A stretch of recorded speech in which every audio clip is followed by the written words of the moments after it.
जी, non traditional security threats पे हम लोग बात कर रहे थे। हम ये देख रहे थे कि जनरली एक मुल्क की सिक्योरिटी को जो थ्रेट्स होते हैं वो हम उनको मिलिटरीली देख रहे होते हैं, मिलिट्री टर्म्स में उनको एक्सप्लोर कर रहे होते हैं कि वो थ्रेट्स जो हैं वो मुल्क की सलामती को मगर जंगी लिहाज से हम उसको देख रहे होते हैं, क्योंकि एक मुल्क की सलामती को सबसे बड़ा खतरा तो यही हो रहा होता है ना कि वहां पर आर्मी अटैक कर दे, कोई और दुश्मन की, या दुश्मन उस मुल्क को कमजोर बनाने के लिए कुछ कर रहा हो, इस तरह की चीजें। तो ये एक अहम एरिया होता है और आमतौर पे इसको हम ट्रेडिशनल सिक्योरिटी थ्रेट्स में देखते हैं, क्योंकि every country has this threat in its mind, in her mind, that any adversary, any enemy can attack on that country and can cause damage to that country. तो उसकी वजह से ये होता है कि फिर कोशिश होती है उस मुल्क की कि वो अपने डिफेंस को, अपने दिफा को मजबूत बनाए और दुश्मनों को उस मुल्क को नुकसान पहुंचाने से परहेज करने की तरफ माइल करे, जिसको हम डेटरेंस बोलते हैं, और इस तरह की बाकी चीजें। तो ये तो ट्रेडिशनल थ्रेड्स में आता है कि ट्रेडिशनली एक शुरू से लेकर जब से मुल्कों की कोई मुल्क मुल्कों का और हुकूमतों का एक निज़ाम है, हर हुकूमत को ये खतरा लाहक रहता है कि उसके ऊपर कोई दुश्मन काबिज हो सकता है और उसको नुकसान पहुंचा सकता है। जी, जी, मैं इसीलिए अभी स्टार्ट ही किया बिकॉज़ एक ब्रेक आ गई थी हमारे लेक्चर्स में, तो हम इसीलिए मैं थोड़ा-सा बैकग्राउंड के साथ स्टार्ट। ये मेंटालिटी असल में स्टार्ट होती है जब सबसे अहम चीज़ जो एक मुल्क के लिए या एक रियासत के लिए होती थी, वो होती थी ज़मीन। क्योंकि आप प्रोटेक्ट एक हुकूमत की की जो अमलदारी थी या गवर्नमेंट की जो रेट थी, वो किस चीज़ पर ज़्यादा इम्प्लीमेंट हो रही होती थी या किस चीज़ के ऊपर नाफ़िज़ हो रही होती थी, एनफोर्स हो रही होती थी, उस वो होती ही ज़मीन थी। कोई पूछता था, जी आप कहाँ के हुक्मरान हैं? तो मैं जनाब इस इलाके का हुक्मरान हूँ। आपकी हुकूमत कहाँ से कहाँ तक है? तो वो बताते थे कि ये हमारी तो जो सॉवरेनिटी ओवर लैंड थी, वो सबसे बड़ा सिंबल ऑफ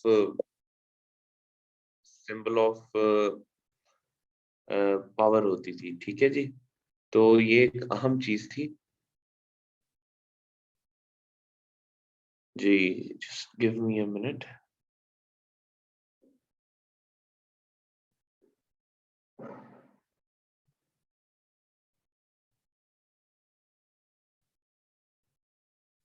ओके, अच्छा जी। तो ये चीज़ आ गई। अच्छा, उसके साथ-साथ ज़मीन की अपनी अहमियत भी होती थी और ज़मीन के ऊपर ही तो जंगें होती थी। आपने एक उर्दू का एक मशहूर सी अ, मुहावरतन इस्तेमाल होने वाली चीज़ या ज़रबुल मसल सुनी होगी कि ज़न ज़र ज़मीन के ऊपर ही लड़ाई होती है। ज़न मतलब खातून, ज़र मतलब माल और दौलत, और ज़मीन यानी ज़मीन। तो ज़मीन की एक अहमियत थी, उसकी वजूहात और भी थी। ज़मीन के ऊपर आप लोग रहते थे, ज़मीन के ऊपर लोग ज़राअत करते थे, फसलें उगाते थे, फल उगाते थे, खाने-पीने की चीज़ें उगाते थे। ज़मीन ही से मुख्तलिफ ज़खायर निकलते थे, उनके ऊपर जो है वो सोना, चांदी, बाकी जो मिनरल्स हैं, जो मादनियात हैं, ज़मीन से ही हासिल होती। तो जिसके पास ज़मीन की हुकूमत होती थी, वही तमाम चीज़ों के ऊपर हुक्मरान होता था, उसी का राइट होता था इन तमाम चीज़ों के ट्रेडिशनली। तो इसीलिए जब जो दूसरा एडवर्सरी भी होता था या दुश्मन भी होता था या कोई भी होता था, उसका भी बेसिक मोटो यही होता था कि वो ज़मीन के ऊपर कब्ज़ा करेगा तो इन वसाइल और इन रिसोर्सेज़ के ऊपर वो हाकिम हो जाएगा, वो उसकी दस्तरस हो जाएगी। तो इस मेंटालिटी को बदलने में अभी बहुत अरसा लगा है, लेकिन अभी भी फाइनली बदली नहीं है, लेकिन इसके अंदर मज़ीद चीज़ों का इज़ाफ़ा हो गया। पहले एक ही थ्रेट होता था कि हमने अपनी सरहदों की हिफ़ाज़त करनी है, we have to protect our motherland, ये चीज़ें आपने सुनी होंगी। However with the passage of time जब चीजें ग्रो कर रही हैं, चीजें इवॉल्व कर रही हैं, टेक्नोलॉजी आ गई है, लोगों मल्टी स्टोरी बिल्डिंग्स आ चुकी हैं, अब शायद फिजिकल रिसोर्सेज से ज्यादा अहम जो है वो और रिसोर्सेज हो गई। अब तो शायद रहने के लिए इतनी जमीन की भी जरूरत नहीं है, क्योंकि वर्टिकल बिल्डिंग्स आ गई मल्टी स्टोरी। तो उसकी वजह से जो है अब और थ्रेट्स बहुत ज्यादा, टेक्नोलॉजी की एडवांसमेंट ने इंसान को और हर मुल्क को, हर रियासत को डिफरेंट टाइप्स ऑफ थ्रेट से एक्सपोज कर दिया। So these are non traditional security threats.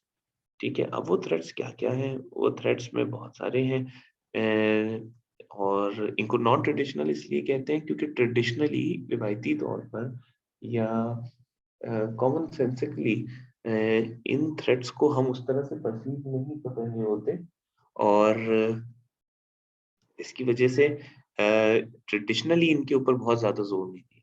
लेकिन कोई भी चीज जो उस मुल्क की सलामती को थ्रेटन करती है, उस मुल्क की सलामती को खतरे में डालती है, वो उस मुल्क को थ्रेटन तो कर रही है। उस मुल्क को उससे निबर्द आजमा होने के लिए, उसको काउंटर करने के लिए, उससे डील करने के लिए उस कंट्री को बात तो करनी है।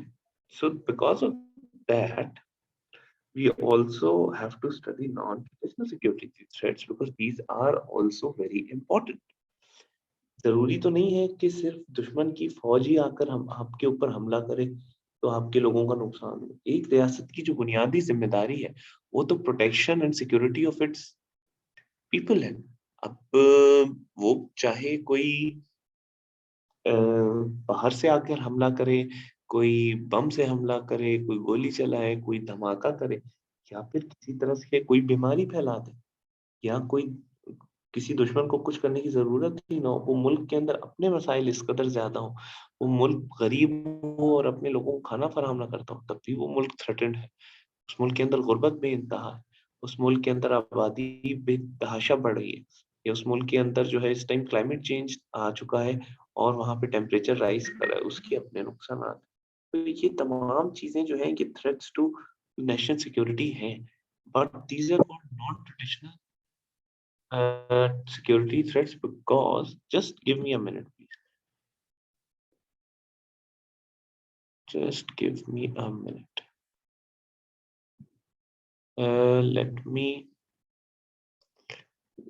Let me stop sharing. Are you able to see the screen?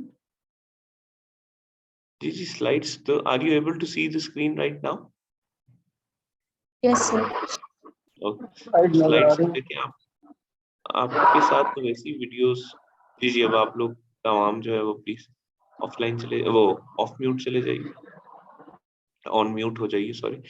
तो स्लाइड्स तो देखें, आपको वीडियो के साथ, आपको लिंक के साथ हर चीज अवेलेबल है, you don't have to worry about that जी। तो let me stop sharing for a minute and then I'll come back. I think there is something I need to do. Just a minute. Okay. Just a minute. Okay. Give me a minute. I think my mobile.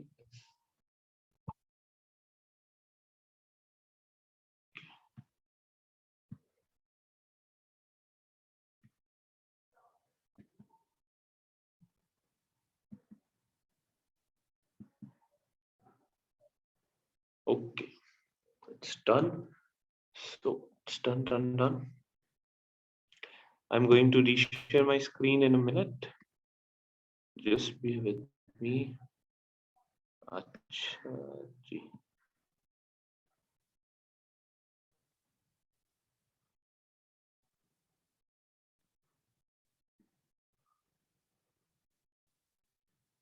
तो अब आप लोगों को कुछ अंदाजा हो रहा है कि हम जब नॉन ट्रेडिशनल कह रहे हैं तो नॉन ट्रेडिशनल से क्या मुराद है?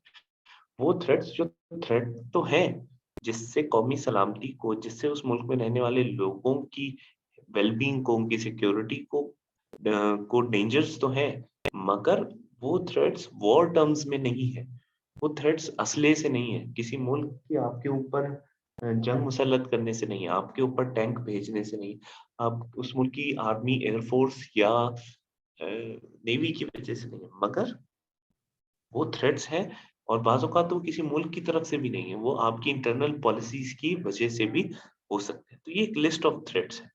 इससे पहले कि मैं आगे बढ़ूँ और हम इसको डिटेल में डिस्कस करें, मेरा क्वेश्चन होगा कि डू यू रिमेंबर कि हम इस पूरी स्लाइड पैक को कर चुके हैं या अभी हम रहते हैं? बिकॉज़ मुझे आपसे पहले एक बैच को तो मैं ये पढ़ा चुका हूँ, तो I am a bit confused if we have covered it with you as well.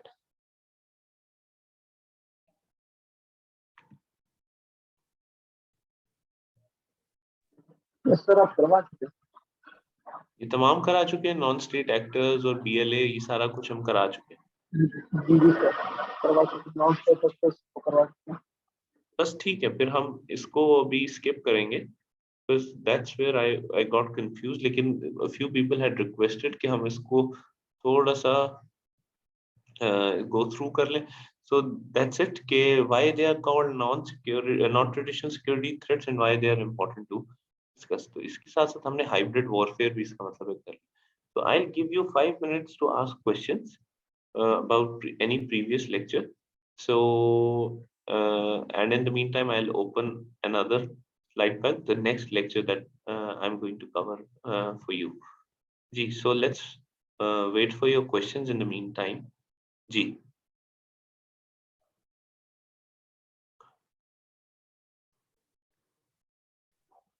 Climate change से जो कंट्री सफर कर रहे हैं, कहा जाता है कि कराची भी उनमें एक होगा अगर क्लाइमेट चेंज ज्यादा वो हुआ तो। आपकी सर आवाज हम बहुत अनक्लियर है, काफी वेवर कर रही है। चेंज करके लोकेशन देखते हैं। हेलो। सर हेलो जी, अभी आ रही है? जी जी जी। इसमें मैं ये कह रहा हूँ कि सर जो क्लाइमेट चेंज है उससे या ग्लोबल वार्मिंग की वजह से जो कंट्री सफर करेंगे उनमें शायद पाकिस्तान भी होगा, क्योंकि क्लाइमेट तो सर कराची भी उनमें होगा। तो हम किस बेस से इसको काउंटर कर सकते हैं अपार्ट फ्रॉम ग्रोइंग ट्रीज? हम क्लाइमेट चेंज को कैसे काउंटर कर सकते हैं, ये क्वेश्चन है आपका? जी सर। ठीक है, ठीक है जी। Any other question? I will answer that question. Anyone else who has a question on a topic similar or maybe different?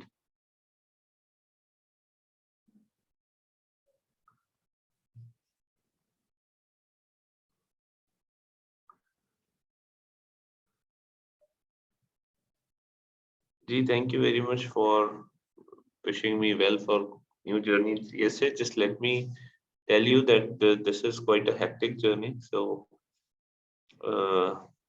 yeah, need your prayers। I think I'm sure you already have been praying, so just keep me there in your prayers, everyone। We have a special relationship with each and every one of our students, and I thought कि हमारा ये ताल्लुक टूटना नहीं चाहिए, even when I am there in the Civil Services Academy। तो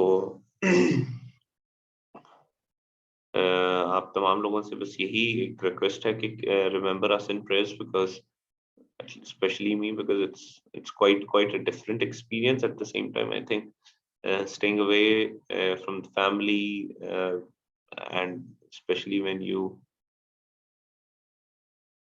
especially when you or one has had a routine and a quite a reasonable job, तो आप एकदम एक आपके लिए एक issues of alignment भी होते हैं, but that's very exciting, and believe me, it really feels good to be directly serving the people of one's country। So Aahista Aahista वो भी एक feeling आती है। So inshallah, once we are done, we can also share the learnings with you, और जो कुछ different चीजें हैं वो भी हम उस पर बात कर सकते हैं। So अभी 2 questions ही आए हैं। तो वो थैंक यू वेरी मच। अच्छा जी, एक है Pakistan China relation, US, Pakistan US और चाइना रिलेशन पर क्वेश्चन कैसे आ सकता है। दूसरा क्लाइमेट चेंज, तो क्लाइमेट चेंज को पहले एड्रेस कर लेते हैं जल्दी से और फिर हम आगे करते हैं।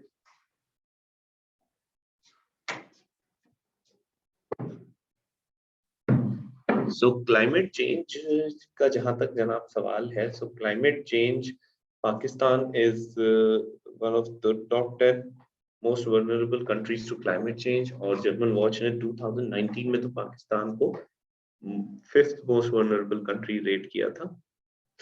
और क्लाइमेट चेंज की बहुत सी जहतें, मैं सोच रहा हूँ कि हम क्लाइमेट चेंज पे तो एक पूरा एक लेक्चर ही रख लेंगे कि पाकिस्तान की वल्नरेबिलिटी, पाकिस्तान को क्या एक्सपोजर है, तो we can answer it there. ठीक है, तो don't forget, maybe next week में ही कोशिश करके हम क्लाइमेट चेंज कर लेते हैं। ठीक है, ये एक अच्छा टॉपिक है, इसको हमें चाहिए कि हम कवर भी करें। तो क्लाइमेट चेंज हम ऐसे करते हैं। अब आ जाते हैं इंडिया पाकिस्तान रिलेशन के ऊपर। सो इंडिया पाकिस्तान रिलेशन पे अगर हम बात करें, तो सॉरी, पाकिस्तान यूएस रिलेशंस पे या पाकिस्तान चाइना रिलेशंस पे, तो इम्पोर्टेंट टॉपिक है बिल्कुल।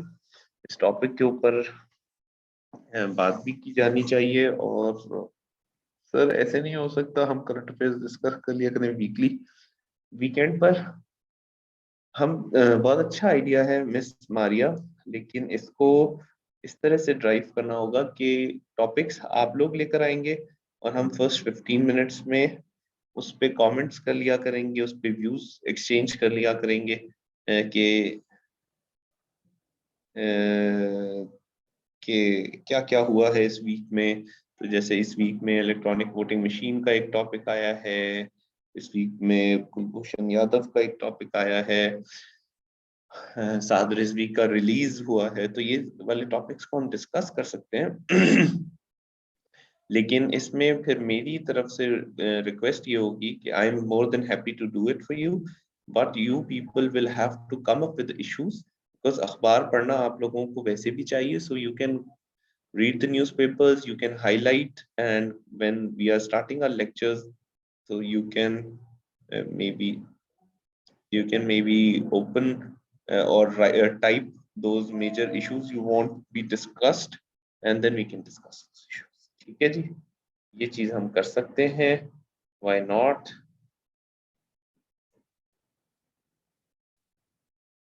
जी, तो इस तरह से आप लोगों की भी अपनी प्रैक्टिस हो जाया करेगी। और दूसरी चीज है कि हम लोगों को एक एवेन्यू भी मिल जाएगा डिस्कशन का। So more than happy to do it if it helps you.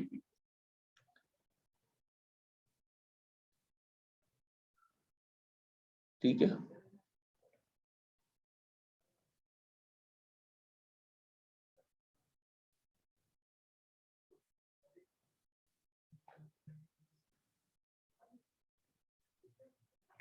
नहीं नहीं, टाइम तो है, टाइम यही क्लास का टाइम होगा। हम क्लास के स्टार्ट में या क्लास के एंड में 15 मिनट्स में उन टॉपिक्स को डिस्कस कर लिया करेंगे, या फिर और उस पर बात कर लिया करेंगे थोड़ा सा, अगर हमें किसी, this is a good approach, क्योंकि current affairs is an important area कि जिसको हमें कवर करना चाहिए, तो ये हो जाएगा। ठीक है जी, जब भी हमारी क्लास होगी पाक अफेयर्स की, तो हम उसको डिस्कस कर लिया करेंगे। अच्छा जी, मूविंग फॉरवर्ड। अच्छा जी, मैं दोबारा से शेयर कर दूं screen. So water crisis in Pakistan हमें डिस्कस करना है। I am sure you are able to see my screen.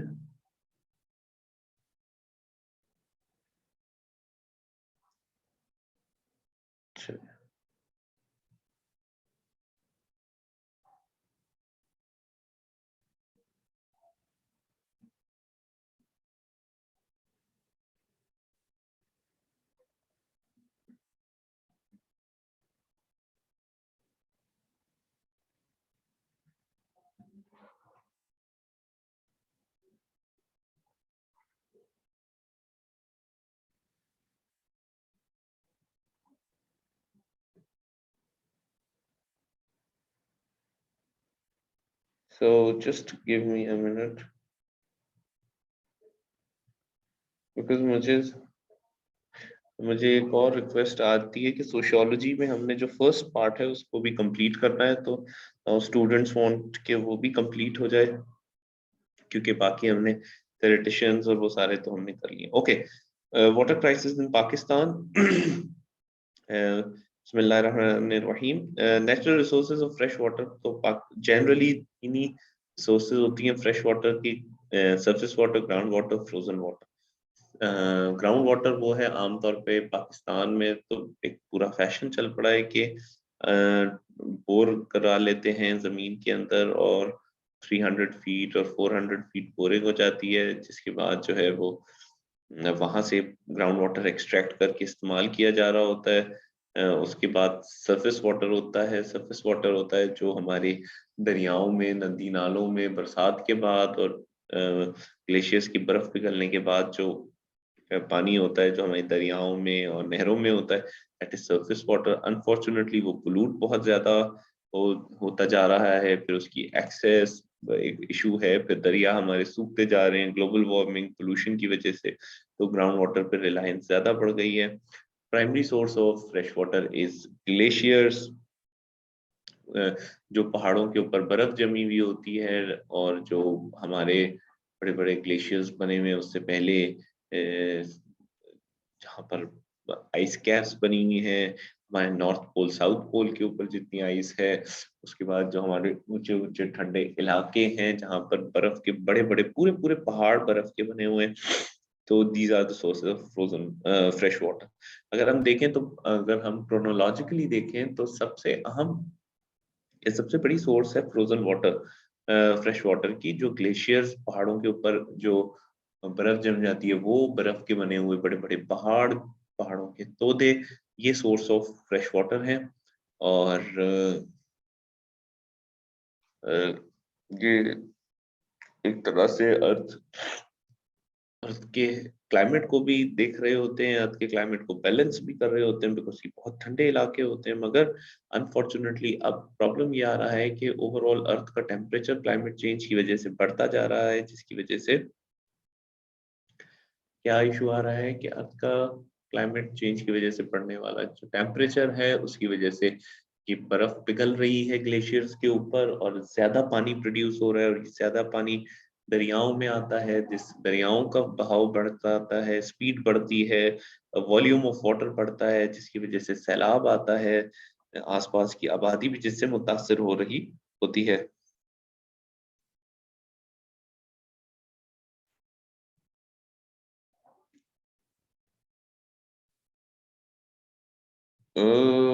चलिए, सादिया ने भी, अब सादिया भी एंड एंड ऑफ लेक्चर सवाल कर लेंगे।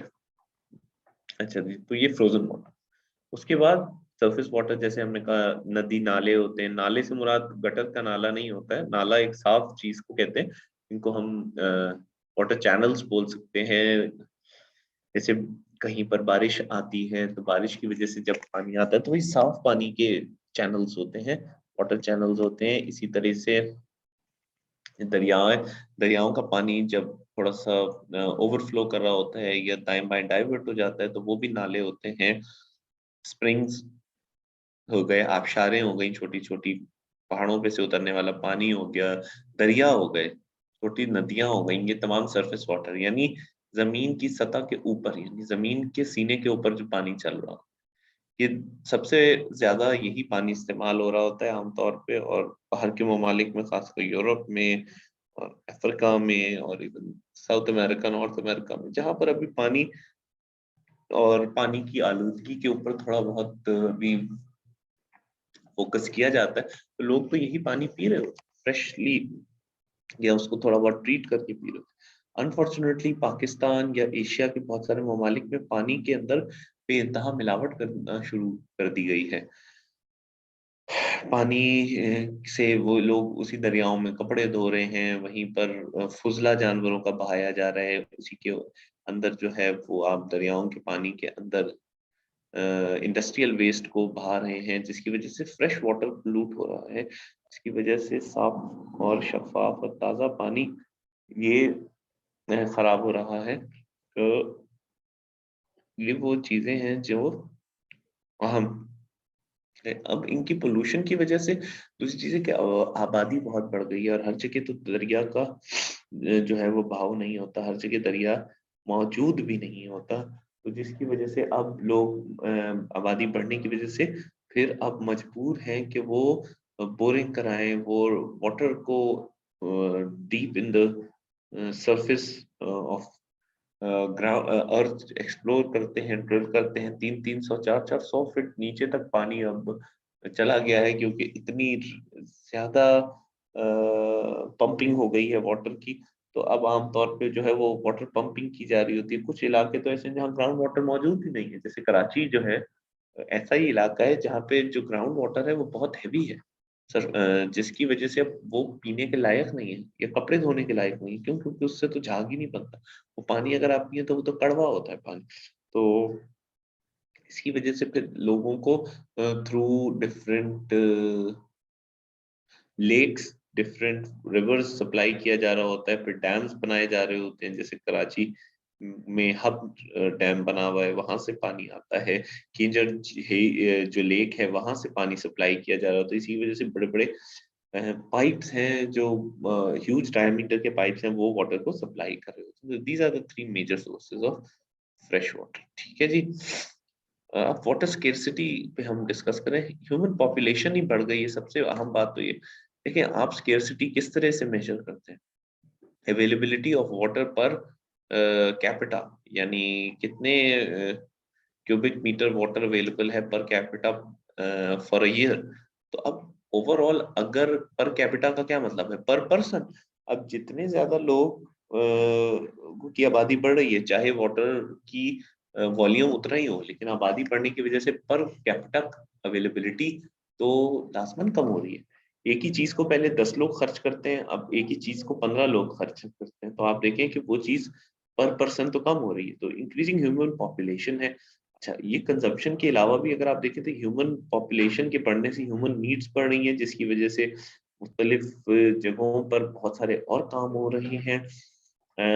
इंडस्ट्री बढ़ रही है, जिसकी वजह से इंडस्ट्रियल वेस्ट बढ़ रहा है। इंडस्ट्री और फ्यूल कंजम्पशन की वजह से टेम्परेचर बढ़ रहा है, उसकी वजह से ग्लेशियर्स की पिघलना स्टार्ट हो गया। सो क्लाइमेट चेंज दूसरा बड़ा मसला है। जैसे हमने आपको बताया, क्लाइमेट चेंज की बहुत सारी लेयर्स हैं। सबसे अहम चीज ये है कि क्लाइमेट चेंज की वजह से average temperature of air of earth बढ़ रहा है, जिसकी वजह से ग्लोबल वार्मिंग हो रही है। ग्लोबल वार्मिंग की वजह से अब ग्लेशियर्स पिघल रहे हैं, हमारी क्रॉप पैटर्न्स खराब हो रहे हैं। ग्लेशियर्स पिघलने की वजह से शुरू में तो पानी ज्यादा आ रहा है, सैलाब बढ़ रहे हैं, रूटीन से ज्यादा पानी दरियाओं में आ जाता है। लेकिन उसकी वजह से क्या होता है? सैलाब आते हैं, वो पानी जाये हो रहा है, इफेक्टिवली यूटिलाइज नहीं हो रहा, वो उल्टा सी के अंदर जाकर जाये हो रहा है, जिसकी वजह से इवन सी लेवल्स भी इंक्रीज हो रहे हैं, because overall water level high हो रहा है सीज का, क्योंकि बर्फ ज्यादा पिघल रही है और समुद्रों में जाकर पानी ज्यादा अवेलेबल हो रहा है। लेकिन फ्रेश वाटर अवेलेबिलिटी टोटली कम हो रही है इन टोटल, या as as a result of that misuse and mismanagement of water resources. सबसे बड़ा जुल्म तो ये हो रहा है जनाब कि अभी भी हमारे पास इतना बुरे हालात नहीं है। वाटर अवेलेबल तो है हमारे पास यूज करने के लिए, लेकिन उसका इस्तेमाल ही बेतुके तरीके से हो रहा है। वाटर रिसोर्सेज का मिसयूज बेइंतहा है। लोग पानी को जाय कर रहे हैं, रोजाना गाड़ियां धुलती हैं जी, और पाइप खोल के हर कोई खड़ा हो जाता है, क्योंकि पानी के ऊपर किसी किस्म की कोई खास कीमत नहीं पे करना पड़ती। एक नॉमिनल सा बिल होता है, वो भी कोई नहीं पे करता पानी का। और जिसकी वजह से क्या है कि वाटर रिसोर्सेज की मिसमैनेजमेंट हो रही है, मिसयूज हो रहा है। मिसयूज कैसे हो रहा है? लोग अपने जाती इस्तेमाल के लिए पानी को बेजा जाय कर रहे हैं। आप देख लें अपने घरों में, लोग घरों से बाहर जो है वो पूरी पूरी गलियां और सड़कें धो देते हैं पानी से। आपने कहीं दुनिया में देखा है इस कदर पानी का बेजा इस्तेमाल? लोग नहा रहे हैं, घंटा घंटा नहा रहे हैं, पानी जाय हो रहा है। हमारे घरों में लीकेजेस होती हैं, प्लम्बिंग लीकेजेस हैं, नलकों से पानी गिर रहा है। लोग अपनी छोटी छोटी आदत को भी देखें, ब्रश कर रहे हैं तो पानी खोल के ब्रश कर रहे हैं। या चीजों में वाटर यूसेज की किसी किस्म की मैनर्स नहीं है। मिसमैनेजमेंट ऑफ वाटर रिसोर्सेज इस तरह से भी है कि जैसे मैंने आपको बताया, फ्रेश वाटर, क्लीन वाटर तो एक बहुत बड़ी नेमत है और एक स्केर्स रिसोर्स है, लेकिन उसके अंदर ही आप इंडस्ट्रियल वेस्ट डाल रहे हैं, मछलियां मर रही हैं, लोग टैनरीज जो है वो अपना वेस्ट डालती हैं, बाकी प्रोडक्शन इंडस्ट्री जो है जितनी हमारी फूड इंडस्ट्री है वो इस्तेमाल कर रही है। इसी तरीके से बड़ी बड़ी इंडस्ट्रीज हैं जैसे कोका कोला, नेस्ले, पेप्सी, ये पानी को मुसलसल पंप कर रहे हैं और मुसलसल पंप कर करके ग्राउंड वाटर में वाटर लेवल्स को रिड्यूस कर रहे हैं, ग्राउंड अंडरग्राउंड वाटर लेवल को रिड्यूस कर रहे हैं, इनएडिक्वेट वाटर स्टोरेज फैसिलिटीज। अब आप देख लीजिए, एक दौर में तो पानी को स्टोर किया जाता था और फिर वहां से पानी आता था। अब पानी जहां सिर्फ कराची के लिहाज से आप देखें तो पानी को सप्लाई करने के लिए जो बड़े बड़े पाइपिंग मैकेनिज्म है वो मुसलसल लीक कर, कभी कोई पाइप फट जाता है, उनकी मेंटेनेंस प्रॉपर नहीं होती, उनका डिजाइन ही एज पर रिक्वायरमेंट नहीं है। हमारे जो पानी की टंकियां हैं बड़ी बड़ी बिल्डिंग्स के अंदर, उनके अंदर लीकेजेस है, हमारी पूरी प्लम्बिंग सिस्टम के अंदर लीकेजेस है, नल के लीक कर रहे हैं, पानी गिरे जा रहा है। क्या है, ये छोटी छोटी चीजें भी बहुत बड़े लेवल पर इम्पैक्ट क्रिएट कर रही है। Inappropriate cropping methods one of the biggest problem है। हाउस होल्ड वाटर यूटिलाइजेशन तो आज भी 10 से 15% है। सबसे बड़ी यूटिलाइजेशन इन वाटर तो अभी भी एग्रीकल्चर में, लोग फ्लड इरिगेशन करते हैं। फ्लड इरिगेशन क्या है कि पूरे खेतों के अंदर बस पानी छोड़ दिया जाता है, पैर पैर तक, यानी घुटने घुटने तक पानी आ रहा होता है, उस पानी की यूटिलाइजेशन भी नहीं होती है। वो पानी बाद में सूरज की रोशनी से, सूरज की जो तपिश है उससे इवेपोरेट कर जाता है। लेकिन क्या है कि आप फ्रेश वाटर को जाया कर रहे हैं। तो गवर्नमेंट ने सस्ते रेट पे लोगों को जो है वो क्या कहते हैं उनको, पंप्स कहते हैं, क्या कहते हैं जी, ट्यूबवेल्स दे दिए हैं। उन पे बिजली के बिल भी कम आता है, उनको सब्सिडाइज। अब ट्यूबवेल्स क्या करते हैं, ट्यूबवेल्स पानी स्टोर नहीं, लोग ट्यूबवेल्स पूरा पूरा दिन चला के छोड़ देते हैं, वो पानी आता है, वो फसलों को लगता है, फिर वो जाया होता है, फिर वो गलियों में जमा हो जाता है, फिर वो इवेपोरेट होता है। तो ये तमाम चीजें क्या है, ग्राउंड वाटर आप एक्सट्रैक्ट तो कर रहे हैं मुसलसल पंपिंग मैकेनिज्म से, लेकिन आप पानी को जाया कर रहे हैं। पाकिस्तान में क्रॉप की जो यील्ड है या पर हेक्टेयर जो वाटर कंजम्पशन है वो कनाडा की निस्बत 10 गुना ज्यादा है।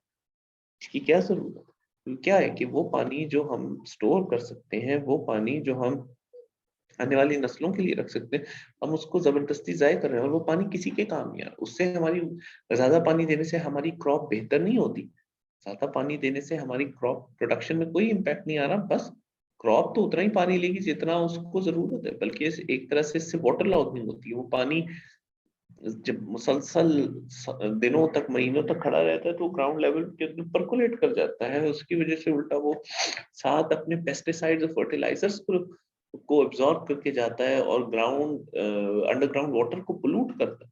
ये तो उल्टा प्रॉब्लम है। ठीक है जी, इसकी जगह ड्रिप इरिगेशन आ चुकी है दुनिया में कि उतना पानी पत्तों के जरिए और जड़ों के जरिए दिया जाए जितनी जरूरत है, पौधों को आदत डाली जाए कि वो कम पानी पे गुजारा करें। ट्रांस बाउंड्री वाटर डिस्प्यूट्स हैं, हमारे मुख्तलिफ जिलों के मुख्तलिफ नहरी निज़ामों के मुख्तलिफ सूबों के आपस में लड़ाइयाँ हैं। सूबे जो हैं वो समझदारी का मुजाहरा करने की जगह सिर्फ एक लड़ाई झगड़े की वजह से जो है वो ओवर कंजम्पशन कर रहे हैं। पंजाब और सिंध के प्रॉब्लम्स तो आपको वैसे ही पता है, गवर्नेंस इश्यूज, वाटर गवर्नेंस कोई है ही नहीं, कोई वाटर मीटरिंग नहीं है, मुल्क में पानी चोरी हो रहा है, एक चीज चोरी हो रही है, आप मुफ्त में इस्तेमाल कर रहे हैं, आप उसको एहतियात से थोड़ी इस्तेमाल करें। आप उसको इस्तेमाल करते हुए किसी किस्म की कोई एहतियात करेंगे? एक चीज आपको फ्री में मिल रही है, सिंपल सी बात है। कभी आप लोग मोबाइल इस्तेमाल करते हैं, मुझे ये इत्तेफाक नहीं हुआ क्योंकि मैं प्रीपेड कस्टमर नहीं रहा, लेकिन कभी कभी ना फ्री एमबीज मिल जाते हैं, वो फ्री एमबीज इस्तेमाल करने का एक अपना ही मजा आ रहा होता है बच्चों, डेटा डेटा पैकेजेस से। यार ये तो मुझे फ्री मिले, मैंने इस पर कोई पैसे नहीं लगा, उसका आप खुल के इस्तेमाल कर सकते हैं। कोई चीज आपको गिफ्ट में मिल जाए, आप उसको बड़े बड़े खुले डुले अंदाज में इस्तेमाल, एक चीज की जब आपने पैसे ही नहीं देने और आपको पता है कि आपने कभी भी उस चीज के पैसे नहीं, ये नहीं कि आपको आज मिले फ्री एमबीज, तो आपको एक दिन मिले अगले दिन नहीं मिलेंगे। तो आप क्या पता उसको एहतियात से इस्तेमाल करें। लेकिन एक चीज आपको पता है कि आपसे कोई पूछने वाला ही नहीं है, आपने कैसे इस्तेमाल किया, आपने उसको जाया कर दिया, आपने फेंक दिया, आपने जो मर्जी किया। तो अनलेस कि आपको आने वाली नस्लों की फिक्र ना हो, आपको ये रियलाइजेशन हो कि जी मैं तो शायद इस्तेमाल कर लूं, लेकिन मेरे आने वाले, मेरी औलादें, फ्यूचर पाकिस्तानी जनरेशंस, जब वो आएंगे उनके पास पानी इस्तेमाल करने को नहीं होगा, उनके पास कुछ नहीं होगा, तो फिर आप क्या करते हैं? फिर आप इस्तेमाल को रैशनलाइज करते हैं, उसको कम करते हैं, कर्टेल करते हैं, सिर्फ जहाँ जितना यूसेज होता है उतना इस्तेमाल करते हैं। ठीक है, तो trans boundary water issue, governance issues हैं, वाटर की मीटरिंग नहीं होती, सुबह एक दूसरे का पानी चोरी कर रहे होते हैं, मुख्तलिफ केनाल्स के अंदर जो पानी सप्लाई किया जा रहा होता है उसकी कोई मीटरिंग नहीं होती। जब मीटरिंग नहीं होती तो आप किसी को प्रॉपरली चार्ज नहीं कर सकते। पानी जो है वर्चुअली या प्रैक्टिकली फ्री ऑफ कॉस्ट लोगों को मिल रहा है। ठीक है, इंक्रीजिंग इकोनॉमिक कंपटीशन। दूसरी चीज है कि इन्फ्लेशन बढ़ रही है, महंगाई बढ़ रही है, इधर आबादी बढ़ रही है, तो हर इंडस्ट्री अपने आप को competitive बनाना चाहती है, अपनी प्रॉफिट्स को मैक्सिमाइज करना चाहती है, अपनी कॉस्ट को कम करना चाहती है, तो वो एनवायरमेंट फ्रेंडली टेक्निक्स इस्तेमाल ही नहीं करते। वो फिर क्या करते हैं, वो कहते हैं अरे ये वेस्ट को ट्रीट करने की क्या जरूरत है, बस दरियाओं में बहाओ, हमें क्या जरूरत है टेंशन लेने की। इसी तरह से दूसरी चीज क्या है कि ज्यादा से ज्यादा बस पानी, वो कहते हैं सस्ते तरीके से कैसे एक्सट्रैक्ट होगा, कौन वाटर कंजम्पशन के ऊपर जोर दे।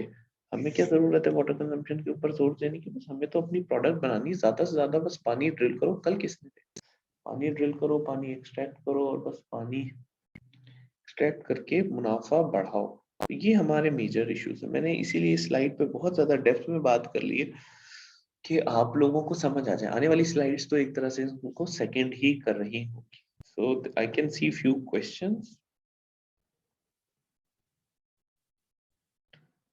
Late me read that.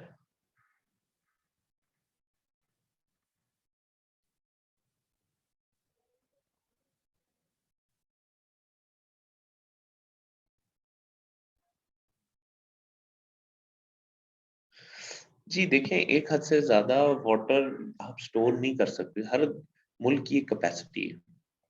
Pakistan की हम सुनते हैं कि कैपेसिटी है कि तकरीबन 40 डेज के लिए वाटर स्टोर कर देता है, 30 to 40 डेज। इंडिया में 90 डेज है, और यूएस में तो 900 डेज है कि तकरीबन 3 साल तक के लिए वाटर स्टोर करके रखा जा सकता है। लेकिन अगर ग्लेशियर्स मेल्ट हो रहे हैं तो आप ये देखें कि अफेक्टिव सोर्स ऑफ वाटर तो कम हो रही है। आने वाली हर जनरेशन के लिए तो वाटर की अवेलेबिलिटी उल्टा कम हो रही है। मुल्कों की आबादी ने तो बढ़ना है अभी फॉर क्वाइट, तो इसकी वजह से आप कंप्लीट स्टोरेज फिर भी नहीं कर सकते हैं। हमें मेल्टिंग को रोकना है, और क्लाइमेट चेंज, ग्लोबल वार्मिंग का एक नुकसान ग्लेशियर मेल्टिंग है, लेकिन इसके अलावा बहुत सारी चीजें हमारी हमारी जो बहुत सारी स्पीशीज हैं वो एंडेंजर हो रही हैं, वो नहीं रह सकती हैं इतने हाई टेम्परेचर में, हमारी क्रॉप पैटर्न इफेक्ट हो रही है।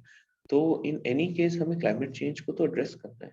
लियारी रिवर, मली रिवर भी तो पोल्यूटेड हुए हुए हैं, तो विजडम का बिल्कुल ऐसे, बिल्कुल ऐसा है। लियारी और मली नदियां जो थी, जो आमतौर पे अ, बारिश के दौरान तो ये पूरे पूरे वाटर रिवर्स बन जाते थे, लेकिन अब तो ये बिल्कुल सूख चुके हैं।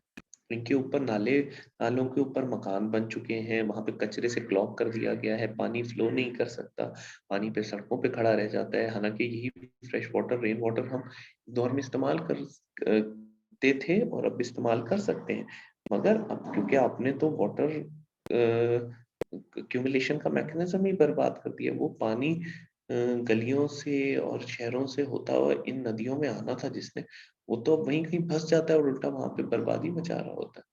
ठीक है, तो ये I'll take a 2 minutes break and I'll be back.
जी, आई एम बैक। तो आप यही समझें कि कराची के क्राइसिस के भी मल्टीपल लेयर्स हैं। पानी हमने देखिए, रेन वाटर जब कहीं पे हार्वेस्टिंग होगी, कहीं पे यूसेज होगी, कहीं पे वो प्रॉपर्ली फ्लो करेगा, तभी तो उसकी यूटिलाइजेशन है। अभी हम क्या करते हैं, रेन वाटर तो हमारे पास ट्रैप हो जाता है हमारे शहरों में, क्योंकि हमने हर नाले के ऊपर जहां से उस रेन वाटर ने फ्लो करके चैनल के थ्रू उसने किसी रिवर का हिस्सा बनना है, मलीर रिवर का, लियारी रिवर का, वहां पे तो हम उनको तो ब्लॉक कर दिया लोगों ने, कब्जा ग्रुपों ने घर बना दिए हजारों सैकड़ों। और गवर्नमेंट अथॉरिटीज की नॉलेज में होने के बावजूद ये सारा कुछ हो गया। तो इश्यूज तो है। इसके साथ साथ उल्टा वहां पर सैलाब आ जाते हैं। आप देख लीजिए, चाहे गरीब घर बने हुए हो मुख्तलिफ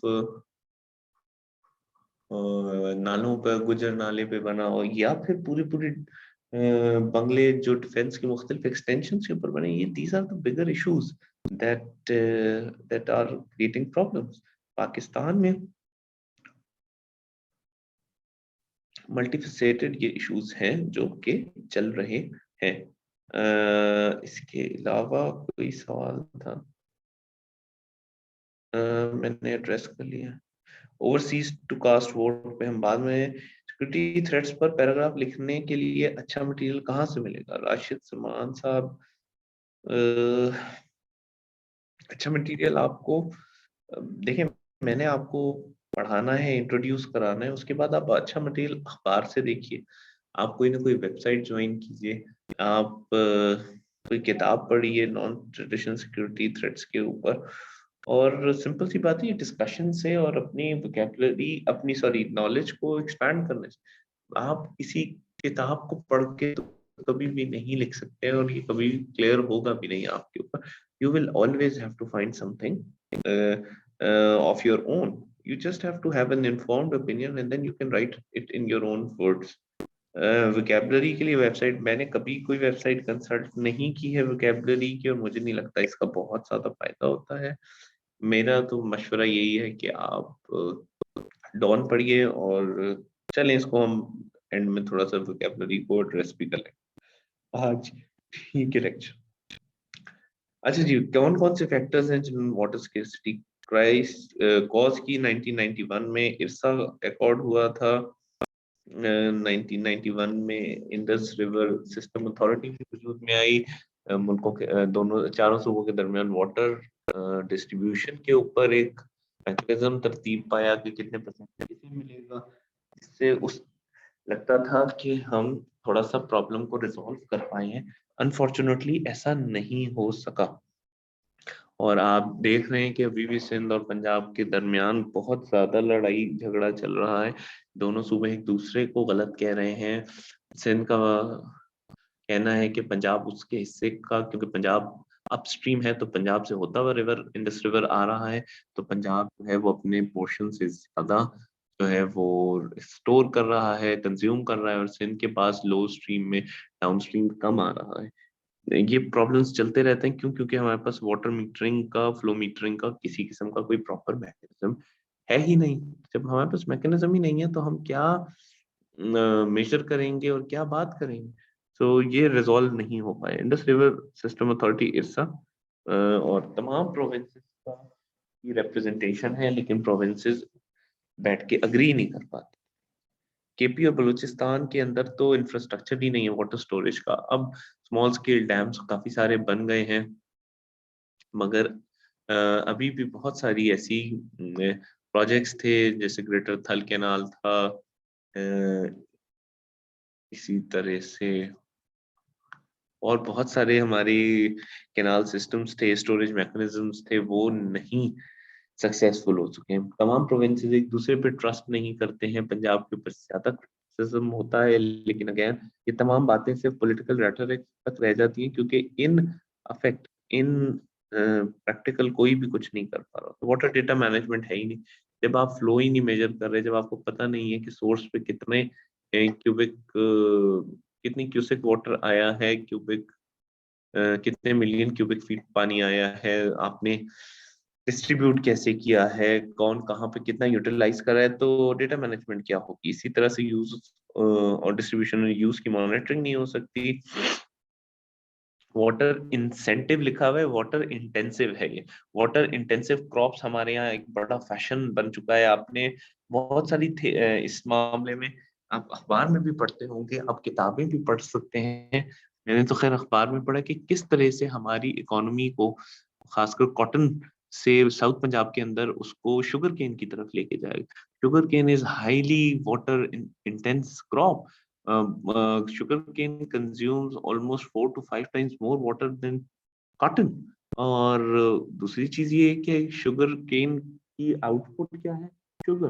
कोई मुल्क हमसे शुगर खरीदने को उस तरह से तैयार नहीं है। और शुगर कंजम्पशन से इवेंचुअली क्या हो रहा है, लोग मोटे हो रहे हैं, लोग बीमार हो रहे हैं, डायबिटीज के प्रॉब्लम्स, ओबेसिटी के इश्यूज आ रहे हैं। इसके मुकाबले में हमारे यहाँ अब टेक्सटाइल पाकिस्तान की प्राइमरी एक्सपोर्ट है, लेकिन अब टेक्सटाइल के लिए भी हमें धागा बाहर से लाना पड़ रहा है। हम कॉटन हम इंपोर्ट कर रहे हैं और उसका धागा बना रहे हैं। यानी पाकिस्तान जैसे मुल्क के अंदर अब कॉटन शॉर्ट हो गई। कॉटन बेल्स जो हैं वो तकरीबन 40% लेस आउटपुट था लास्ट ईयर, जो क्रॉप आउटपुट था।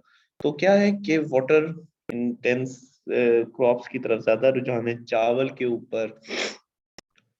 इसी तरह से हमारे यहाँ पे गन्ने के ऊपर, गन्ने की तो पूरा एक माफिया बना है कि बड़े बड़े सियासतदानों ने, तमाम ने शुगर इंडस्ट्री लगा ली है। पहले वो गवर्नमेंट को, और ये हर साल का है, इस गवर्नमेंट का नहीं है जनरली। मैं जब से मैंने थोड़ा बहुत शऊर संभाला है, मुझे याद है कि मुशर्रफ दौर में भी शुगर क्राइसिस आया था। इसी तरह से पहले शॉर्टेज हुई, फिर शॉर्टेज खत्म करने के लिए इंपोर्ट किया गया, और फिर वो चीनी के रेट्स मुसलसल बढ़ते रहे। I still remember even 38 rupees per kilogram was expensive at that time. और आप देख लें कि 15 साल के अंदर अंदर हमने, अब चीनी हमें 100 रुपए भी नहीं मिल रही है, 120 रुपए तक भी चली गई है, और कुछ शहरों में, कोयटा में तो 150 तक की बात थी।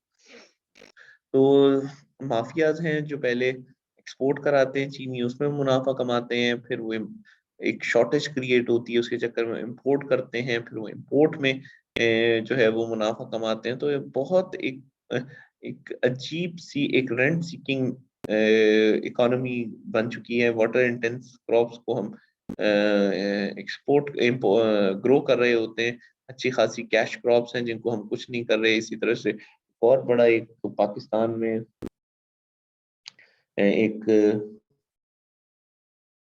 रुझान है नहीं, जो है हमारे एडिबल ऑयल्स के लिए हम मुख्तलिफ क्रॉप्स को उगा सकते हैं, उसकी तरफ किसी किस्म का कोई रुझान नहीं है। आप देख लीजिए कि पूरी दुनिया में इस टाइम एडिबल ऑयल क्राइसिस आया हुआ है। तेल 400 रुपए, कुकिंग ऑयल जो है 400 रुपए लीटर से भी ज्यादा महंगा हो चुका है। हालांकि we could have predicted it and done something कि हम एडिबल ऑयल्स की तरफ ज्यादा अपना रुझान कर सकते हैं। लेकिन अगेन हमें क्विक प्रॉफिट मेकिंग की तरफ, प्रॉफिट सीकिंग की तरफ ज्यादा रुझान है, और उसके लिए राइस और उसके लिए शुगर कैन, ये दो सबसे अहम क्रॉप्स हैं जो कि हमारे जो पॉलिटिकल फैमिलीज हैं, इकोनॉमिक जो इंडस्ट्रियल फैमिलीज हैं, इंडस्ट्रियल माफियाज हैं, उनके लिए। ट्रांस बाउंड्री वाटर डिस्प्यूट्स आपको बता दिया है, मुख्तलिफ। No tax on water usages. अब मुझे अपने घर वालों से या खुद पूछ के बता दीजिए, आपने पिछले महीने पानी का कितना बिल दिया था, क्या टैक्स दिया था, और अगर दिया भी होता है तो वो 500 रुपए से ज्यादा नहीं आता। साल साल का बिल आता है 500 रुपए। ये आप सोच लें, आप इतनी बड़ी रिसोर्स इस्तेमाल कर रहे हैं, वो कहाँ से आ रही है। इसी तरह से एक और चीज है, हमारी इंडस्ट्री भी बहुत इनएफिशिएंटली वाटर कंजम्पशन होती है। अगेन क्योंकि water water is a cheap resource, बल्कि चीप क्या, कोई रोक टोक की नहीं है। ये आप देखेंगे कोको कोला और ये denim, jeans, Nestle, Engro, Pepsi को, ये और जो लोकल हमारी बोतलें बनाने वाली कंपनियां हैं, अमृत कोला और गोरमे कोला, इन कंपनीज के पास कोई डेटा नहीं होगा करेक्ट कि वो कितनी वाटर कंजम्पशन कर रहे हैं।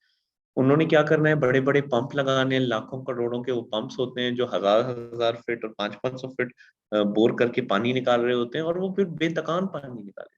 किसी किस्म की वाटर रिप्लेनिशमेंट के ऊपर कोई रुझान ही नहीं। शुगर भी इस्तेमाल हो रही है दगा ढकाटक, शुगर कंजम्पशन आप देख लें, ये तमाम कार्बोनेटेड सॉफ्ट ड्रिंक्स में शुगर डल रही होती है, तकरीबन 14 to 16 ग्राम शुगर होती है ऑन एवरेज।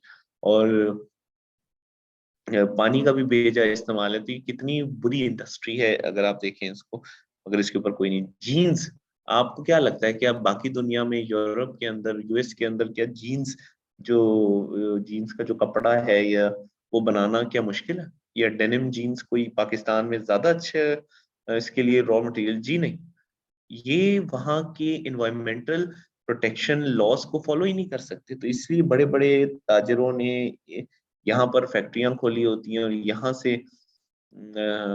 आर्टिस्टिक मिलियनेयर्स हो गए, कृषि बाहुमान हो गए, ये तमाम बड़ी बड़ी इंडस्ट्रीज हैं जो एक्सपोर्ट कर रही है। लेकिन एक एक जीन्स की पैंट के ऊपर गैलन्स ऑफ वाटर वेस्ट होते, तो वो इतना ज्यादा हमारा ग्राउंड वाटर ही ड्रिल होके वो पानी जाया हो रहा है, और पाकिस्तान को मुनाफा तो हो रहा है, लेकिन लॉन्ग टर्म में पाकिस्तान एक बहुत बड़ा लॉस सफर कर रहा है इसकी वजह से। टेक्सटाइल इंडस्ट्री, जी जी, जैसे आपने कहा टेक्सटाइल इंडस्ट्री, हम यही बात करें, जीन्स हो गई या टेक्सटाइल, ओवरऑल टेक्सटाइल भी हो गई,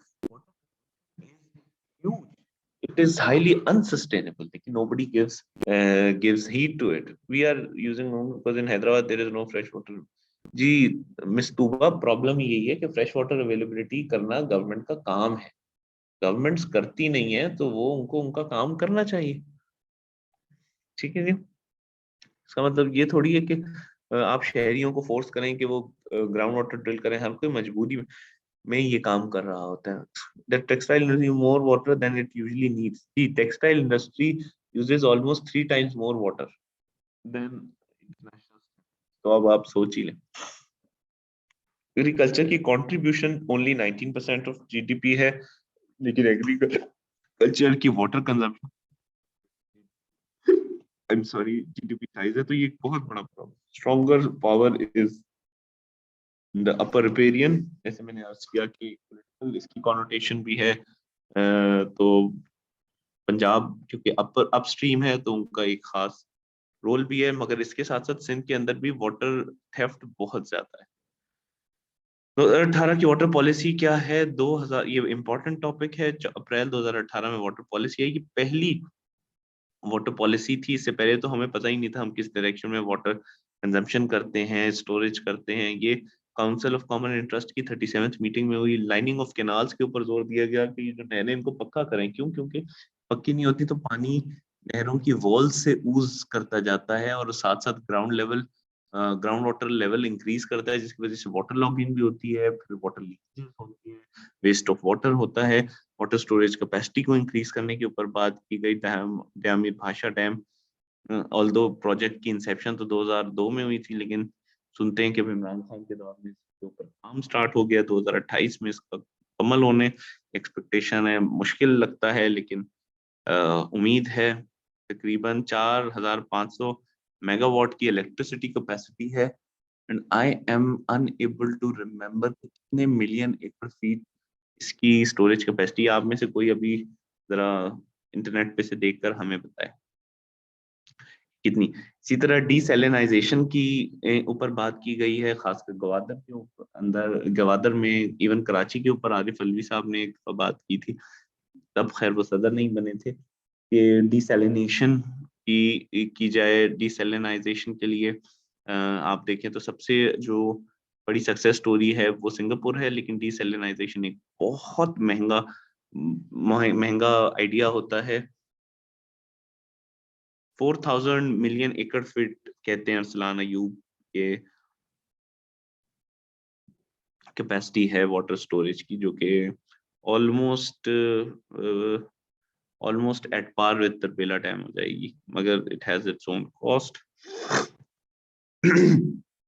अच्छा जी, डिसैलिनाइजेशन एक महंगा काम है। सिंगापुर एक छोटा सा मुल्क है जो कि आबादी के लिहाज से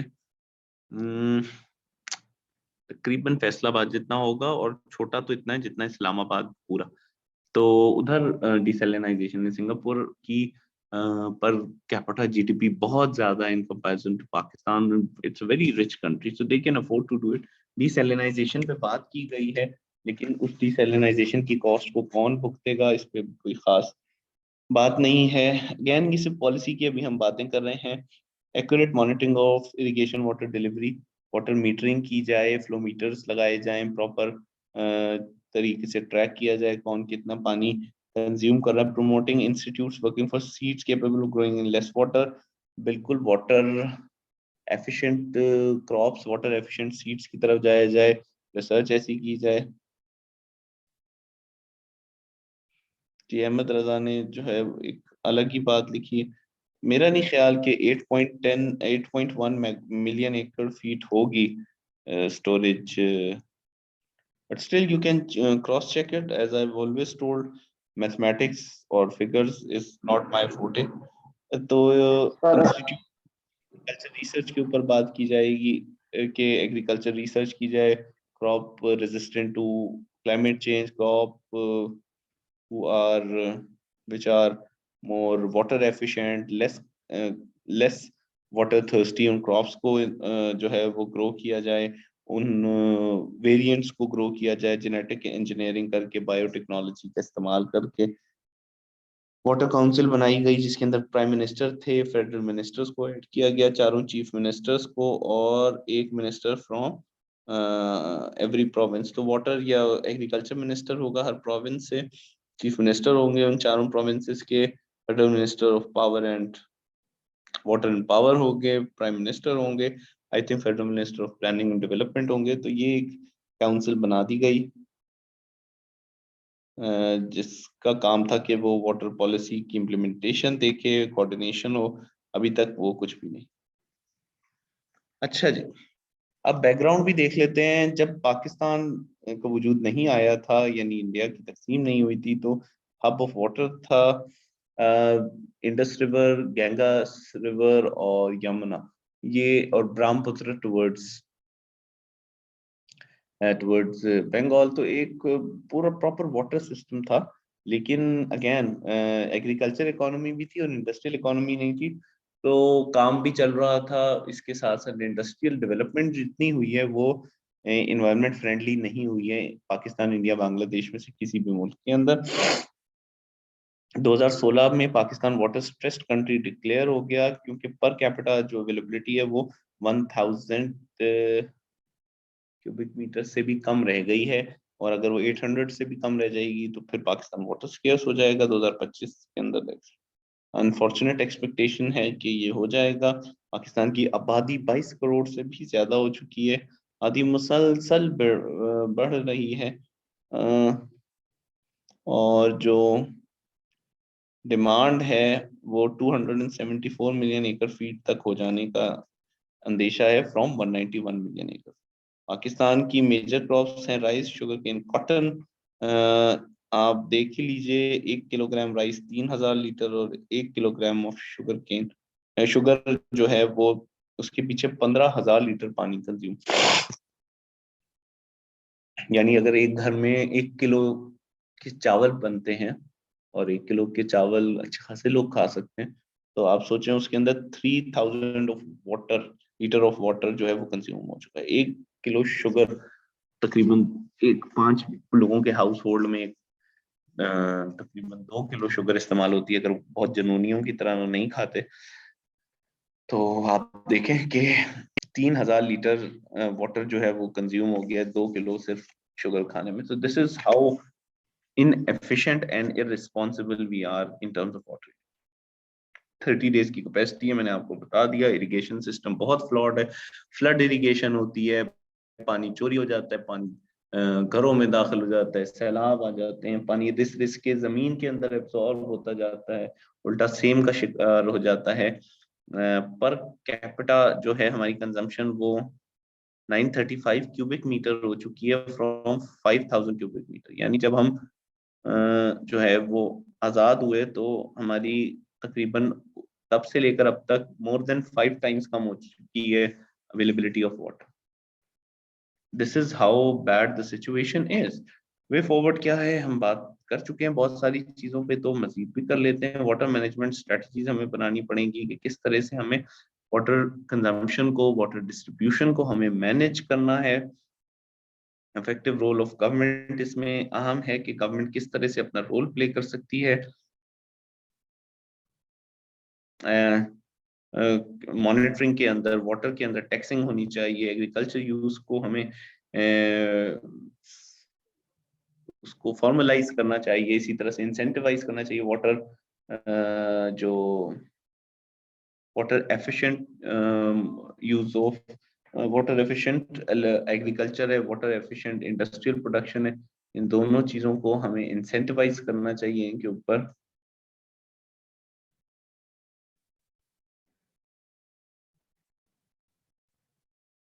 जस्ट अ मिनट।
अच्छा जी, हम वी आर बैक। अच्छा जी, awareness campaigns for local message, बिल्कुल। ये बताएं कि वाटर कंजप्शन एक जुर्म होना चाहिए, water over consumption of water, waste of water, इस पे लोगों को अवेयरनेस दिलाएं। ये बताएं कि भाई पानी गैब से नहीं आ रहा है, ये एक लिमिटेड रिसोर्स है, अल्लाह ताला ने हमें अता की है। हम अपनी जरूरत से ज्यादा जब इस्तेमाल कर रहे हैं तो हम अपने आने वाली नस्लों का नुकसान कर रहे हैं, हम अपनी लोगों का नुकसान कर रहे हैं, हम अपने बच्चों का, पाकिस्तान का नुकसान कर रहे हैं। ना सिर्फ हम उनके लिए पानी की अवेलेबिलिटी का चैलेंज क्रिएट कर रहे हैं, बल्कि इंडस्ट्रियल और इकोनॉमिक प्रोग्रेस को हम क्वेश्चन कर रहे हैं। इंडस्ट्रीज को आप अवेयर करें, बताएं कि क्या नुकसान है, मुस्तकबिल में ये उनके लिए कितना नुकसानदेह हो सकती है ये policy. Awareness campaigns for local message के बाद लेटेस्ट मेथड्स ऑफ इरिगेशन, इस पे ट्रेनिंग दें, इसके ऊपर सब्सिडाइज करें, ड्रिप इरिगेशन को इंट्रोड्यूस कराएं, लोगों को बताएं कि कितना जरूरी है कि आप इरिगेशन के अंदर एफिशिएंसी लाएं। पानी जब महंगा होगा तो लोग ऑटोमेटिकली इंसेंटिवाइज होंगे इस तरफ आने को। यकदम इसको पानी को महंगा करना या पानी के ऊपर टैक्स लगाना सोल्यूशन नहीं है। स्लोली आप इस तरफ मूव कराइए, लोगों को एफिशिएंट एग्रीकल्चर की तरफ लाइए, वाटर स्टोरेज कैपेसिटी को बढ़ाया जाना जरूरी है, मगर ये एक एंडलेस बैटल है। हम जितना मर्जी स्टोरेज कैपेसिटी को बढ़ा लें, अनटिल एंड अनलेस हम अपनी कंजम्पशन पैटर्न को बेहतर करें, अनटिल एंड अनलेस हम फ्लडिंग को रोक सकें, हमारी स्टोरेज कैपेसिटी के ऊपर काम नहीं हो सकता। रिसाइकलिंग वाटर पे बहुत जरूरी है। इतना सारा वाटर हम वेस्ट कर देते हैं, बहुत सारा पानी जिसके लिए साफ होने की जरूरत ही नहीं है, हम उसको भी साफ ड्रिंकिंग वाटर इस्तेमाल कर रहे होते हैं। हम अपने रेस्ट रूम्स के अंदर, हम अपनी एग्रीकल्चर, अपनी गार्डनिंग के अंदर जो है वो पानी को रिसाइकिल करके बहुत आराम से इस्तेमाल कर सकते हैं, मगर इस तरफ कोई रुझान नहीं है। वाटर की डीसैलिनाइजेशन होनी चाहिए। डीसैलिनाइजेशन पे बात, कुछ डीसैलिनाइजेशन प्लांट्स होते हैं, ये काफी लार्ज स्केल प्लांट्स होते हैं, काफी एक्सपेंसिव होते हैं, मगर I think it is the future now. इसके ऊपर, इस टेक्नोलॉजी के ऊपर काम किया जाना चाहिए। रेन वाटर हार्वेस्टिंग हो, पाकिस्तान में रेन वाटर उल्टा अजाब बन जाता है। हमें घरों को इस तरह से डिजाइन करना है। अभी लाहौर के अंदर कुछ प्रोजेक्ट्स हो रहे हैं जहाँ पे रेन वाटर स्टोरेज और हार्वेस्टिंग के ऊपर काम हो रहा है, उसके बड़े अच्छे रिजल्ट्स आ रहे हैं। प्राइसिंग ऑफ वाटर बहुत जरूरी है। जी, प्राइसिंग ऑफ वाटर एक बहुत अहम पॉलिसी है कि पानी के ऊपर एक कीमत होनी चाहिए। पानी की जब कंजम्पशन की बिलिंग होगी तो उसकी वजह से फिर लोग उसको इस्तेमाल करते हुए एहतियात करें। स्मॉल रिजर्वॉयर्स पे जोर होना चाहिए। हम बड़े बड़े डैम्स बनाने के ऊपर भागे फिरते हैं, लेकिन उससे पहले जरूरी है कि हम डैम्स को, छोटे डैम्स बनाएं, छोटी स्टोरेज बनाएं, उसके अंदर बहुत बड़ी आबादी भी मुतासिर नहीं होती, बहुत सारे लोगों को नकल मकानी नहीं करनी पड़ती, बहुत ज्यादा पैसा नहीं लगता है, गवर्नमेंट भी छोटे फंडिंग देने को तैयार होती है। इसी तरह खुदा ना करे कोई नेचुरल डिजास्टर होता है तो उसकी वजह से भी नुकसान कम होता है। और ये लो स्केल पर लेस टाइम के अंदर बन जाते हैं। तो these are the things that can be done. अभी ये क्वेश्चंस मैं नहीं ले रहा, I am moving forward. Trans boundary issues क्या हैं जी पाकिस्तान के? हाइड्रोपॉलिटिक्स पाकिस्तान अफगानिस्तान की सुनते हैं कि पाकिस्तान, पहले तो इंडिया और पाकिस्तान का कि जंग हो सकती है पाकिस्तान और इंडिया की पानी के ऊपर। इस तरह अफगानिस्तान और पाकिस्तान के दरमियान पानी के बहुत बड़े इश्यूज हैं। अफगानिस्तान जो है, क्योंकि वहां से काबुल कोरम रिवर्स आते हैं, 80 billion cubic water pumping capacity रखता है, 60 बिलियन वाटर वो नेबर्स को दे सकता है। काबुल रिवर का 26% जो एनुअल फ्लो है, एनुअल फ्लो, वो उसके 11 प्रोविंसेस में अफगानिस्तान के रहते हैं। लेकिन उसके बाद जो रिमेनिंग 74% वाटर है काबुल रिवर का, वो पाकिस्तान आ जाता है और फिर वो इंडस रिवर के अंदर गिर जाता है अटक के मकाम पर। आप में से जिन लोगों ने अटक का पुल देखा होगा उनको आइडिया होगा, वो एक अच्छा खासा बड़ा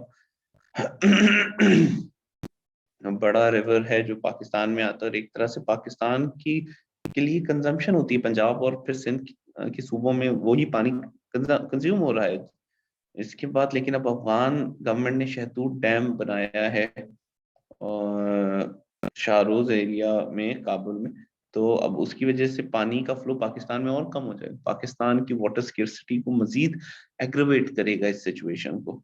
अफगानिस्तान का जो इंडिया बैक्ड प्लान है कि वो 12 डैम्स बनाए, ऑल्दो तालिबान गवर्नमेंट आने के बाद शायद उतना इंडिया ना परसू करे, but this is an area where Pakistan is threatened. Again Afghan Taliban की जो रिजीम है वो अपने लिए तो वाटर स्टोरेज कैपेसिटी को इनहांस करने के ऊपर जरूर तवज्जो दे तो रही है, चाहे वो उसके anti Pakistan aims and objectives ना हो, बट स्टिल ये एक shared resource and every country would like to maximise their input. Afghan water infrastructure जो है वो डैमेज हुआ है वॉर्स की वजह से, और अफगानिस्तान की भी मेजर जो सोर्स ऑफ इनकम है, वो इकोनॉमी की ग्रोथ है, वो एग्रीकल्चर ही है। इंडिया अपने जो ईस्टर्न रिवर्स हैं, इंडिया उन पे डैम्स बना रहा है। अब आप देख लें, किशन गंगा प्रोजेक्ट हो गया, बगलीहार डैम हो गया, ब्यास, सतलुज और रावी के ऊपर मुसलसल डैम्स की कंस्ट्रक्शन चल रही है। इंडिया क्योंकि खुद वाटर स्टार्वेशन का शिकार है, तो इंडिया के अंदर अपने प्लान्स हैं। इसी तरह से वार्सप डैम जो हमारे यहाँ बना हुआ है काबुल रिवर के ऊपर, उसके इम्पैक्ट होने का काफी अंदेशा है, बिकॉज वार्सप डैम काबुल रिवर पे ही बना हुआ है। So you just imagine that how big a challenge it is for Pakistan कि हम इंडिया के बारे में तो पढ़ते हैं और आगे भी पढ़ेंगे, लेकिन अफगानिस्तान से आने वाली दरियाओं का बहाव भी कम हो रहा है, वो फ्लो भी रिड्यूस हो रहा है मुसलसल। So we really have to see what is going on and हमें ये इश्यूज रिजॉल्व करने पड़ेंगे। बाउंड्री कमीशन रेडक्लिफ अवार्ड, आपको पता है रेडक्लिफ ने आर्बिट्ररली बाउंड्रीज ड्रॉ की, पाकिस्तान को एक्सेस टू रिवर्स पाकिस्तान का जो है, and all sorts of things. Pakistan lower riparian में है, तो इंडिया के ऊपर रिलाई करता है कि वो जो रिवर्स हैं वो इंडिया से आते हैं पाकिस्तान की तरफ। इंडिया जब चाहे उनका बहाव रोक सकता है, ऑल्दो इंटरनेशनल लॉ की वायलेशन होती है, क्योंकि नेचुरल फ्लो ऑफ रिवर को आप नहीं रोक सकते हैं। लोअर रिपेरियन में रहने वाले लोगों का भी एक राइट होता है। लेकिन जब पाकिस्तान और इंडिया के दरमियान कश्मीर के मामले में बहुत ज्यादा इख्तलाफ हुआ, तो इंडिया ने बाकायदा तमाम रिवर्स के ऊपर इंक्लूडिंग सिंध यानी इंडस, रावी, ब्यास, सतलुज, चनाब, झेलम, इनको रोकने की कोशिश की और थ्रेटन किया, जिसकी वजह से टेंशन बढ़ गई। ऑल्दो ये इशू रिजॉल्व हो गया लेटर ऑन, बट टेंशंस तो रही हैं दोनों मुल्कों के दरमियान। और उसके बाद फिर 1960 के अंदर दोनों के दरमियान मुआहिदा तय पाया। पाकिस्तान को 3 वेस्टर्न रिवर्स मिल गए, इंडस, चनाब एंड झेलम, और इंडिया को रावी, सतलुज, ब्यास के ऊपर मुकम्मल कंट्रोल मिल गया। और जो जितना चाहे इंडिया उस फ्लो को रिड्यूस कर सकता है, लेकिन इन 3 रिवर्स के फ्लो को रिड्यूस नहीं कर सकता। पाकिस्तान को फिर वर्ल्ड बैंक की तरफ से कर्जा भी मिला। पाकिस्तान ने 2 बड़े डैम्स मंगला और तरबेला बनाए, जिसकी वजह से, मगर अगेन ओवरऑल ग्लेशियर्स मेल्ट कर रहे हैं, ओवरऑल ग्लोबल वार्मिंग बढ़ रही है। पाकिस्तान में कभी सैलाब आ जाता है, हम कहते हैं इंडिया ने ज्यादा पानी छोड़ दिया, कभी हम कहते हैं इंडिया ने पानी रोक लिया। इंडिया अपना फायदा देखेगा, इंडिया वो देखेगा जो उसको, times definitely it will also try to damage Pakistan. मगर इंडिया खुद भी वाटर स्टार्वेशन का शिकार है, तो इंडिया अपनी वाटर कंजम्पशन को मैक्सिमाइज कर रहा है। पाकिस्तान के कॉन्ट्रेरली इंडिया में वाटर इश्यूज के ऊपर एक हार्मनी है कि इंडिया एक ज्यादा एस्टेब्लिश डेमोक्रेसी है, वहां पे इंस्टीट्यूशन बिल्डिंग स्ट्रॉन्गर है, वहां पर इर्सा होने वहां पर इर्सा में हम जैसे लड़ते हैं वहां पर ये इश्यूज नहीं है, ऑल्दो वहां पर भी प्रॉब्लम्स हैं, लेकिन पॉलिटिकल रेजोल्यूशन ऑफ प्रॉब्लम्स के ऊपर ज्यादा जोर है, पॉलिटिकल पॉइंट स्कोरिंग की तरफ कम जोर। ट्राइलैटरल एग्रीमेंट था इंडस वाटर ट्रीटी पे, छोटी सी गुफ्तगू कर लेते हैं, ये हम बात कर चुके हैं सारी।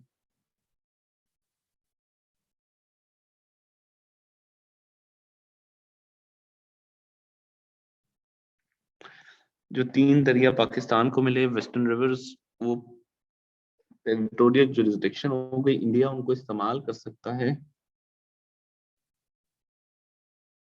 क्योंकि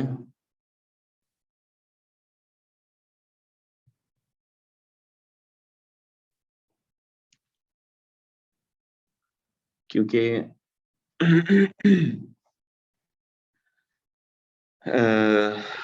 क्या हम बात कर रहे थे, क्योंकि इंडिया इस्तेमाल कर सकता है, बट ऐसे के फ्लो में कोई फर्क ना पड़े, जैसे run of river energy generation हो जाती है, या एग्रीकल्चर में कहीं यूज हो रहा है तो फ्लो ऑफ वाटर रिड्यूस ना हो जाए, या इंडस्ट्री में यूज हो रहा है तो वो पानी एक तरह से एक्सक्लूसिव डोमेन है पाकिस्तान की, कि जितना पानी पाकिस्तान को मिलना है उससे कम नहीं हो सकता, अगर उससे ज्यादा पानी है तो आप उसको यूज कर लें। तो नेचुरल फ्लो ऑफ रिवर को नहीं चेंज कर सकते, lowering of river level of water को नहीं रिड्यूस कर सकते। 10 साल का अरसा था और डैम्स बने, लिंक कैनाल्स बने, वाटर को ईस्टर्न से वेस्टर्न से ईस्टर्न रिवर्स की तरफ ट्रांसफर किया गया, क्योंकि ये 3 दरिया पाकिस्तान में बह तो रहे थे, इंडिया इनको यूज तो कर रहा था, ब्यास, रावी और सतलुज को, लेकिन इनकी ट्रिब्यूटरीज, इनका एक पाथ थे, तो कुछ पानी वेस्टर्न रिवर से ईस्टर्न रिवर्स की तरफ भी ट्रांसफर किया जाने लग गया। इंडस बेसिन डेवलपमेंट फंड बनाया गया, इंडिया को पाकिस्तान को 10 साल तक इक्वल इंस्टॉलमेंट्स पे पैसे देने थे, तकरीबन 62 लाख ब्रिटिश पाउंड्स देने थे।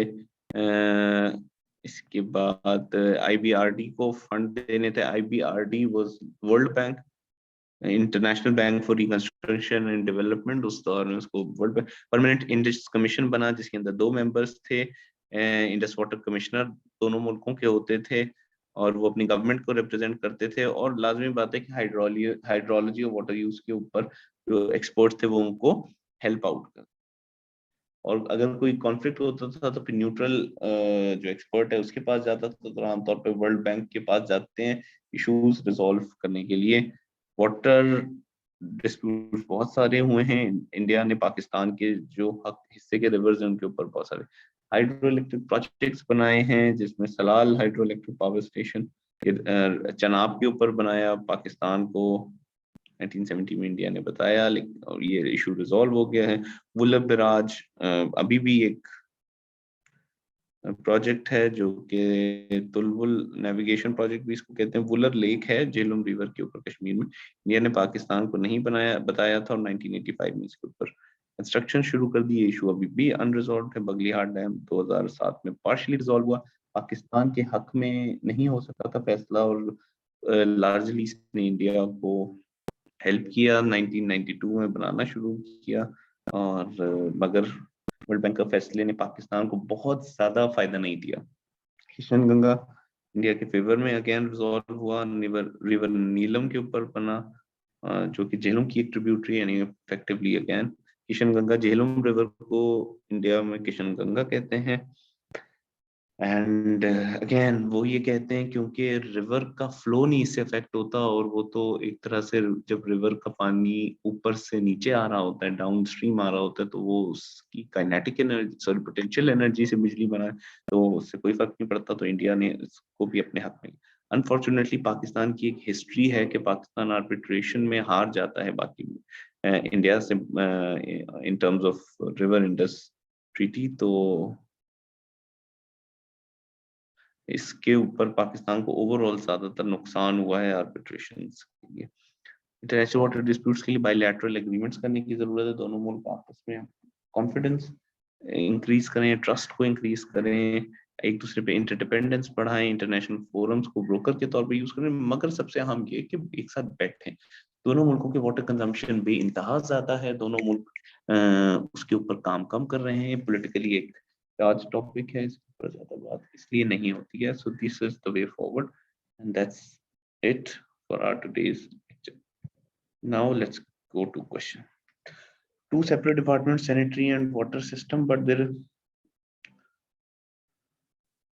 चलें वो एक दोनों डिपार्टमेंट मिलके भी अगर काम कर लें मैडम तब भी कुछ हो जाएगा। तो बात तो यही है। आई थिंक लाहौर में भी वाटर एंड सैनिटेशन अथॉरिटी है, बहुत सा वही काम करे।